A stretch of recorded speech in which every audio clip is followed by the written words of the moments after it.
I think the bad news overall in emerging markets is that everything doesn't look very good. The good news for Mexico is it looks the best among the rest of emerging markets, and I think that that's really the tailwind that Mexico has going into 2016 is, you have a consistent history of structural reform that's been implemented in Mexico that makes it unlike most emerging markets. When we were talking on a panel earlier today, we discussed what it is that differentiates one market from another. And you can point to Mexico, Peru, and Chile as kind of the shining stars of Latin America because, and I think a big part of it is related to reform of the pension system. And so each of those economies has created a vibrant local pension system that's a buyer of debt. And I think that that adds a level of stabilization to the debt capital markets in those countries. And Mexico is probably, one of the most advanced in that market the world over. I think Mexico looks very different than most places in emerging markets today. They're going to grow faster in 2015 than they did in 2014, and albeit still at a low pace. Maybe they don't grow as fast as they did last year, but we're right around that number. And I think what we're seeing in a lot of countries is economic contractions. And I think the big buzz in emerging markets right now really has to do with Mexico, the reform process, and how much financing they're going to need. And to be perfectly honest, when you look around the world right now at places like Russia, Brazil, and China, Mexico really stands out as a shining star, and it's a place, if I were going to pick an investment venue, I'd pick Mexico hands down over those alternatives. So I think from a debt perspective, from a credit perspective, Mexico is in the right spot in emerging markets. It may sometimes be like the cleanest dirty shirt, but at the end of the day, I think the structural reform process that's been implemented here will bring about greater stability. I think Mexico is really weathering the decline in oil prices very well.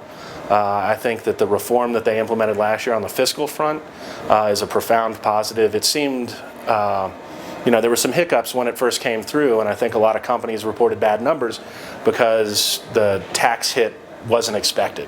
But at the end of the day, it really did insulate them against the decline in oil prices. So I think from an international creditor's perspective, Mexico is really in a sweet spot right now. I think we talked last year about the Mexican moment, and I think being tied to the U.S. is a big positive. I think Mexico ought to be able to attract capital on that basis, and ultimately the peso ought to be able to rally, given that it is as tied to the U.S. economy as it is.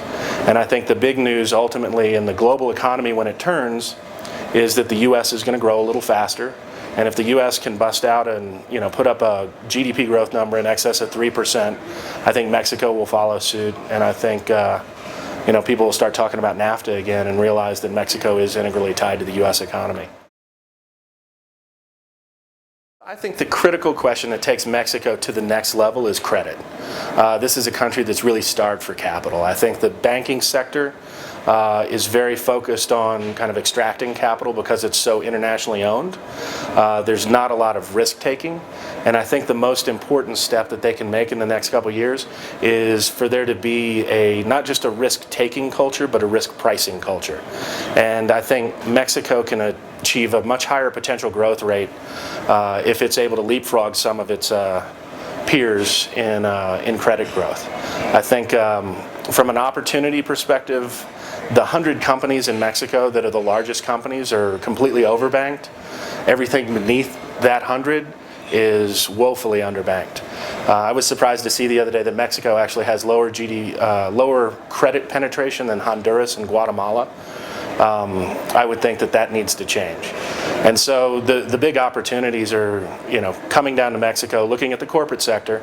I think the bad news in Mexico right now is heavily tied to government-related companies. So people that are customers or suppliers to the government are having a difficult time, but we believe that there's actually a very real boom going on in the private sector that's not tied to government. Plane flights down are full, hotels are full. We think that there's a lot of reason to be kind of enthusiastic right now about the private sector in Mexico. And I think the opportunity is lending to people outside of the commodity space, people in manufacturing, some heavy industry, some infrastructure. We think that there's a tremendous opportunity, not just with the energy side of the energy reform, but with the power generation side. An important statistic that everybody has to realize is Mexico has only 22,000 miles of pipelines. Texas, which is smaller than Mexico, has 425,000 miles of pipeline. So in order for the energy reform to be implemented and for people to actually develop oil fields, there is a huge amount of infrastructure that needs to be developed. And so we look at that as one of the big opportunities, because the need for roads, highways, pipelines, refineries is massive. And the capital that's going to be required, I think a lot of it's going to be sourced from foreigners, and a lot of it's going to be very attractive. To be a first mover in the Mexican energy market is going to be a great opportunity. If you look at the peso today and kind of backtrack it on a real exchange rate basis, it's trading as cheap as it did after 1994. And I think today Mexico, the peso takes a hit every time there's a negative perception of emerging markets, just because that's habit. For emerging markets guys, they see bad news and they say sell pesos. And to be the global whipping boy is a tough thing right now, but ultimately it means people are going to see the value, and I think the peso is going to reprice. I think there's a lot more reason for the peso to reprice than the real to reprice, for example. For two principal reasons. One is ties to the United States. Mexico is tied to the United States. And secondly, trade linkages, which goes back to Mexico and the U.S. Mexico trading with the U.S., there is a kind of FX paradigm that needs to be taken into account. With countries like Brazil, a lot of their trade is with emerging markets. And so those, in order to be more competitive, all the emerging markets are going to fight their way to the bottom. And so I see there being a lot more pressure on the real and the renminbi, for instance, than I do on the peso over the long term. So I think the FX will provide a great opportunity. It should take companies that have dollar revenues and peso cost structures and make their margins better. So there's a good and a bad to it. And I think there's a lot of the peso's very cheap now. I think it will get cheaper because the rest of emerging markets will. But when it gets to the bottom, Mexico's the baby that got thrown out with the bathwater. I think a lot of it has to do with energy reform. That's kind of energy reform and the currency devaluation have been the big news. So I think trying to figure out where Mexico fits into emerging markets is a big part of what we've been discussing at the conference. And I think kind of getting a more favorable view of Mexico is a big part of it. My favorite thing about the conference personally is the people that I run into. I think the crowd that it draws is a really solid crowd. I can walk through that lobby out there and recognize 10 people, many of whom I haven't seen for years, and it's a great opportunity to strike up a conversation. So I think not just the panels, all of which are educational, but the opportunity to network is unparalleled.